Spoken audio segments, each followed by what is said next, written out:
এবার বড় আপডেট দিয়ে রাখি, উত্তর দিনাজপুরের ইটাহারের বিধায়ক মোশাররফ হোসেন তৃণমূলের সমস্ত দলীয় পদ ছাড়লেন, ইস্তফা দিলেন তৃণমূলের সমস্ত দলীয় পদ থেকে।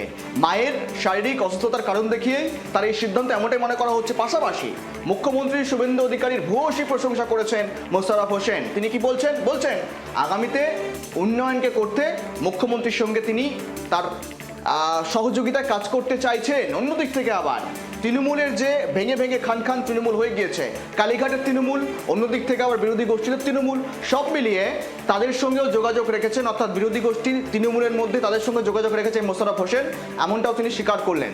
তো সব মিলিয়ে উত্তর দিনাজপুরের ইটাহারের বিধায়ক মোশাররফ হোসেন তৃণমূলের দলীয় পদ থেকে ইস্তফা দিলেন। সংখ্যালঘু পদ আমি রাখছি না, আমরা কেনছি, আমি পার্টিকে বলেও দিয়েছি, আজকে আপনাদেরও বলে দিচ্ছি না। কারণ তো এক তো বর্তমান পরিস্থিতি একটু তো এইভাবে আছে, তারপরে আমার পক্ষেও অসুবিধা এই সময়, তখন অনেকগুলো সুযোগ সুবিধা ছিল পার্টি করার, ক্ষমতায় থাকি, বা এখন সমস্যাগুলো হচ্ছে, এখন বর্তমান পরিস্থিতি কর্মীদের সমস্যা হচ্ছে, আমরা ঠিক দাঁড়াতে পারছি না পাশে।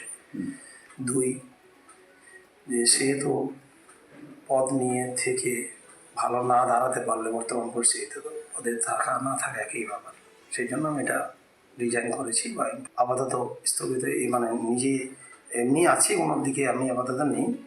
নিশ্চয়ই সময় পদ বলবে, এবং ধরেন যে লবি দুটোই তো সবাই তৃণমূলেই বলছে। এখন আমাদের সহচর এমএলএরা আছে, তারাও তৃণমূল, আমরাও তৃণমূল, সবাই। আগামী দিনে ঢুকবেন ঋতুপদ দলে? ওনাদের সঙ্গে কথা হয়েছে, নিশ্চয়ই দেখছি কোনটা কী হবে, সময় বলবো, নিশ্চয়ই বলবো, আপনারা জানতে পারবেন।